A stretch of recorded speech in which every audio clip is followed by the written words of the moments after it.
हो पाया। सब्सटेंस में कुछ मैग्नेटिज्म अभी भी बची हुई है, इसको बोलते हैं रेजिडुअल मैग्नेटिज्म और it is known as remanence और it is known as retentivity. तो यहां पे देखो H ने तो जीरो वैल्यू अटेन कर ली लेकिन B जीरो नहीं हो पाया, तो इसका मतलब जो B है वो H से पीछे चल रहा है। B is lagging behind the H and this lagging behind of B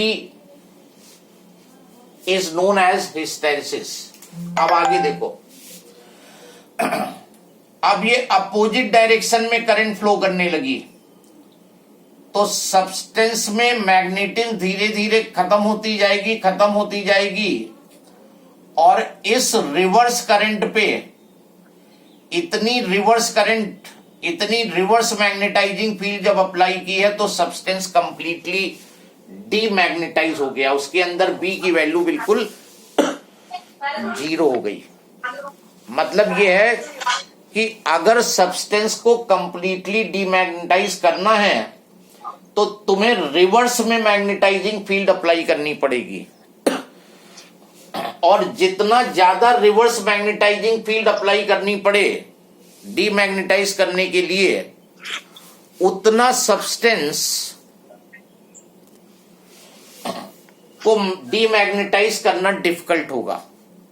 अगर ये वैल्यू किसी और सब्सटेंस के लिए यहीं पे आ जाए, यहां पे आ जाए, तो इसका मतलब उस सब्सटेंस को इजीली डीमैग्नेटाइज कर सकते हो, और किसी का जो है वो ये वैल्यू यहां पे आ रही है तो सब्सटेंस को डिफिकल्टी होगी डीमैग्नेटाइज करने में।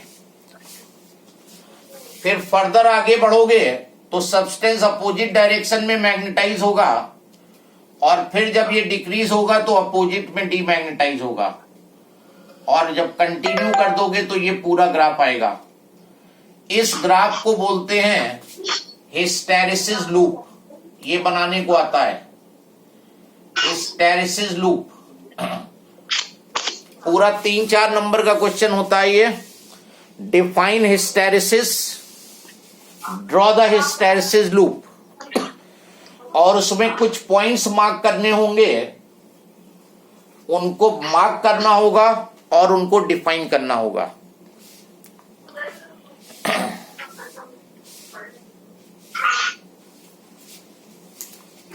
ये A पॉइंट, ये B पॉइंट, ये C, ये D, ये E, ये F, ये पूरा लूप जो है this will be known as hysteresis loop.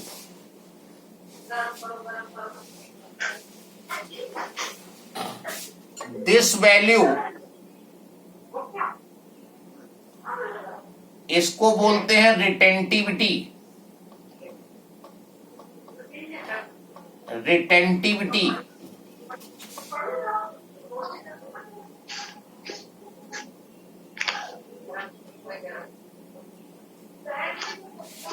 और ये जो वैल्यू है ओसी की, ये वैल्यू कहलाती है रिटेंटिविटी और ये वैल्यू कहलाएगी कोअर्सिविटी।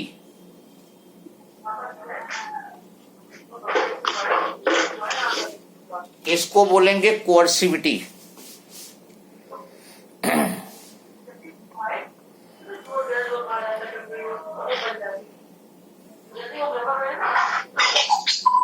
Mansa, switch off your microphone.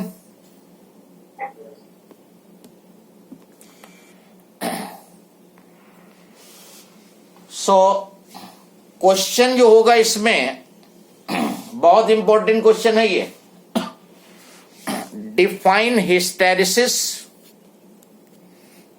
Question state away होता है define hysteresis, draw the hysteresis loop, on that hysteresis loop mark retentivity and coercivity and hence define these two terms।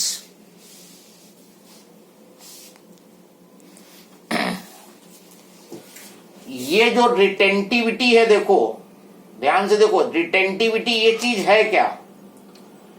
Magnetising field को, ये जो value है जो magnetise करने के लिए रिस्पॉन्सिबल है, मैग्नेटाइजिंग फील्ड जीरो हो गई लेकिन सब्सटेंस के अंदर जो मैग्नेटिक इंडक्शन था वो जीरो नहीं हो पाया। मतलब सब्सटेंस के अंदर इतना मैग्नेटिज्म अभी भी बचा हुआ है।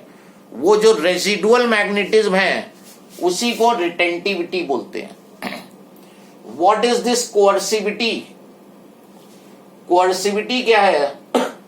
अगर सब्सटेंस को तुम कंप्लीटली डीमैग्नेटाइज करना चाह रहे हो, पहले तुमने मैग्नेटाइज किया था और फिर अगर उसको पूरी तरह डीमैग्नेटाइज करना है, नॉन मैग्नेटिक बनाना है, तो इतना रिवर्स में मैग्नेटाइजिंग फील्ड अप्लाई करोगे which will be known as coercivity. So write down. किसी को लूप में कोई प्रॉब्लम? ये लूप है, सच ड्रॉ करना होगा तुम्हें।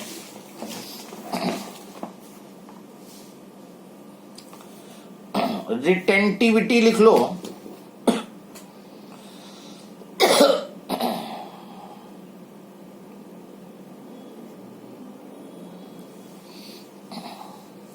रिटेंटिविटी और रेमेनेंस, रेमेनेंस भी बोलते हैं इसको।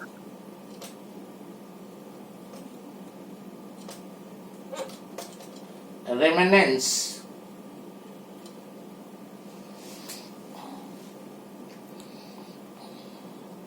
it is the measure of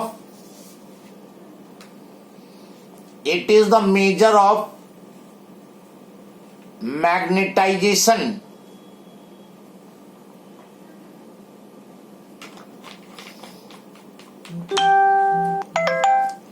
remaining in the substance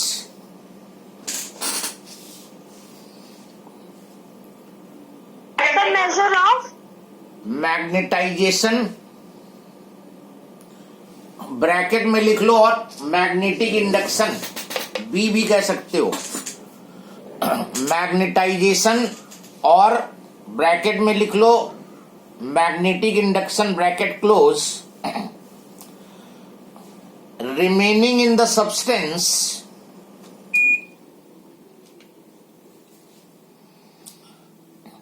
when magnetising field is removed. Magnetising field is removed, H की वैल्यू, मैग्नेटाइजिंग फील्ड की वैल्यू जीरो हो गई, रिमूव्ड। मैग्नेटाइजिंग फील्ड रिमूव करने के बाद जो भी मैग्नेटिज्म सब्सटेंस में बचा हुआ है उसको बोलते हैं रिटेंटिविटी और रेमिनेंस।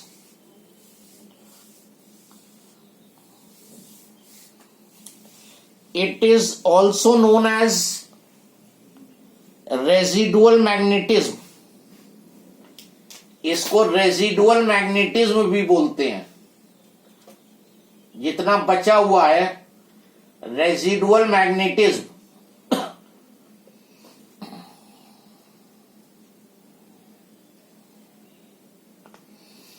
नेक्स्ट लाइन में the power of retaining this magnetism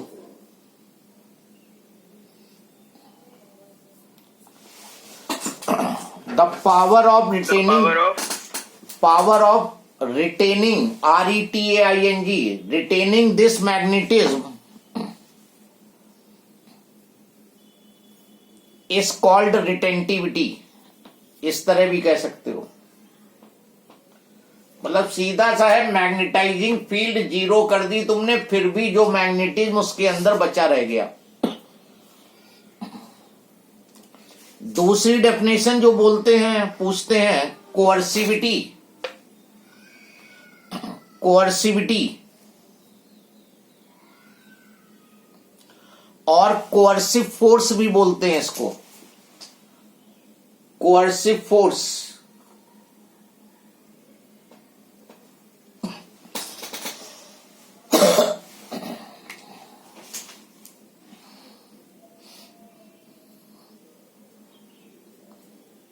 it is the measure of reverse magnetizing field required to destroy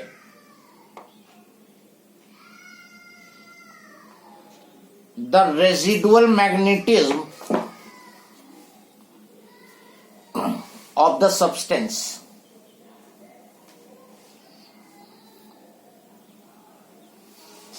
जो सब्सटेंस के अंदर रेजिडुअल मैग्नेटिज्म बचा था, इसको कंप्लीटली डिस्ट्रॉय करने के लिए जो रिवर्स मैग्नेटाइजिंग फील्ड अप्लाई करोगे, या इसको दूसरी तरीके से भी लिख लो, the reverse magnetising field required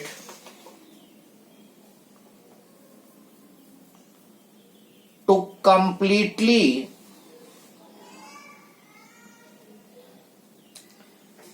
demagnetise the substance को कंप्लीटली डीमैग्नेटाइज करने के लिए जितनी रिवर्स मैग्नेटाइजिंग फील्ड रिक्वायर्ड होगी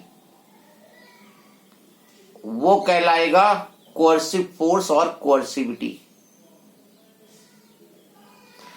अब देखो, अगर तुम्हें परमानेंट मैग्नेट बनाना है तो परमानेंट मैग्नेट इजीली डीमैग्नेटाइज नहीं होता है। तो परमानेंट मैग्नेट अगर बनाना है तो उसका कोर्सिव फोर्स या कोर्सिविटी लार्ज होनी चाहिए। अगर कोर्सिविटी लार्ज होगी तो इसका मतलब उसको डीमैग्नेटाइज करने के लिए heavy reverse magnetising field apply करनी पड़ेगी। तो परमानेंट मैग्नेट के लिए कोर्सिविटी लार्ज होनी चाहिए। और परमानेंट मैग्नेट बनाने के लिए कौन सा आयरन यूज करते हैं? स्टील यूज करते हैं।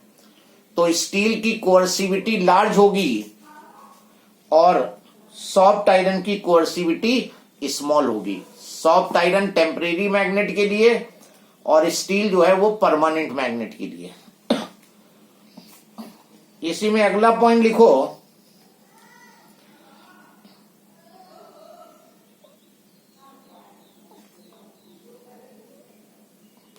the energy lost per unit volume of a substance, the energy lost per unit volume of a substance in a complete cycle of magnetization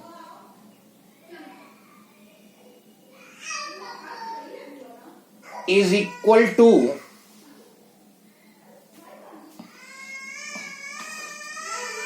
area of the hysteresis loop.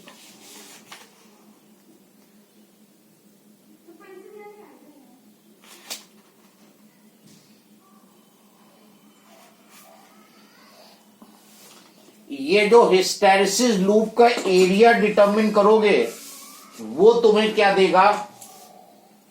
ये जो पूरा area hysteresis loop का आएगा, this will be giving you energy lost per unit volume of substance in complete cycle of magnetization. एक complete cycle of magnetization में कितनी energy per unit volume lost हो रही है वो देता है हिस्टेरेसिस लूप एरिया। अब देखो, ट्रांसफार्मर तुमने लोअर क्लासेस में पढ़ा होगा। ट्रांसफार्मर ऑल्टरनेटिंग करंट से वर्क करता है। तो जो कोर होती है ट्रांसफार्मर की वो मैग्नेटाइज होती है, फिर डीमैग्नेटाइज होती है, फिर अपोजिट में मैग्नेटाइज होती है, फिर डीमैग्नेटाइज होती है। तो जो सॉफ्ट वो जो आयरन जो कोर होगी ट्रांसफार्मर की वो कंटिन्यूअसली मैग्नेटाइजेशन और डीमैग्नेटाइजेशन की प्रोसेस में जाती है। तो उसमें हिस्टेरेसिस लॉस होगा और वो हिस्टेरेसिस लॉस जो है ये लूप एरिया से आएगा। तो ऐसा मटेरियल सेलेक्ट करेंगे कोर बनाने के लिए जिसका लूप एरिया कम हो। अगर लूप एरिया कम होगा तो हिस्टेरेसिस लॉसेस कम हो जाएंगे, और सॉफ्ट आयरन का हिस्टेरेसिस लूप एरिया कम होता है। सॉफ्ट आयरन का हिस्टेरेसिस लूप एरिया कम, तो सॉफ्ट आयरन में एनर्जी लॉसेस कम होंगे, and soft iron will be preferred for making the core of transformer. Any doubt anybody? No, sir. So you will have, sir हाँ इधर बता दीजिए एक बार, क्या चीज? रिवर्स मैग्नेटाइजिंग फील्ड जो होती है। देखो, ये तुमने करंट इंक्रीज हुई, सब्सटेंस के अंदर बी की वैल्यू इंक्रीज होती गई। ये करंट इंक्रीज होने का मतलब एच की वैल्यू इंक्रीज हुई, एच इंक्रीज होता गया, बी बढ़ता गया, ये आ गया। फिर करंट डिक्रीज हुई तो बी डिक्रीज होने लगा, यहां पे आ गए। होना ये चाहिए था कि एच 0 हो गया तो बी को भी 0 हो जाना चाहिए था, लेकिन बी 0 नहीं हो पाया, मतलब सब्सटेंस के अंदर कुछ मैग्नेटिज्म बचा रह गया। ये तो हो गया रेजिडुअल मैग्नेटिज्म, रिटेंटिविटी और रेमिनेंस। अब ये जो तुमने एच 0 कर दिया, करंट 0 कर दी, लेकिन सब्सटेंस में अभी कुछ मैग्नेटिज्म बचा हुआ है, तुम्हें उसको डीमैग्नेटाइज करना है, उसको रिमूव करना है, तो इतनी रिवर्स में करंट फ्लो करानी पड़ेगी। रिवर्स में इतनी मैग्नेटाइजिंग फील्ड लगाओगे तो देखो ये बी की वैल्यू आके 0 हो गई, तो सब्सटेंस कंप्लीटली क्या हो गया? डीमैग्नेटाइज हो गया। तो reverse magnetising field required to completely demagnetise the substance, उसको बोलते हैं कोएर्सिव फोर्स और कोएर्सिविटी। अब देखो, जिस सब्सटेंस का ये वैल्यू, किसी सब्सटेंस के लिए मान लो ये वैल्यू जो है ये तुम्हारी यहां पे आ रही है, तो इसका मतलब इसको अगर तुम्हें डीमैग्नेटाइज करना है, इसमें से सारी मैग्नेटिक प्रॉपर्टी हटानी है, तो बहुत ज्यादा रिवर्स में मैग्नेटाइजिंग फील्ड अप्लाई करनी पड़ेगी, तो ये परमानेंट की तरफ अप्रोच करेगा। तो परमानेंट मैग्नेट के लिए, दैट इज स्टील, इसके लिए कोएर्सिव फोर्स जो है होता है वो हाई होता है, और टेम्परेरी मैग्नेट के लिए कोएर्सिव फोर्स कम होगा क्योंकि वो जल्दी डीमैग्नेटाइज होगा। और कोई कंफ्यूजन? Sir,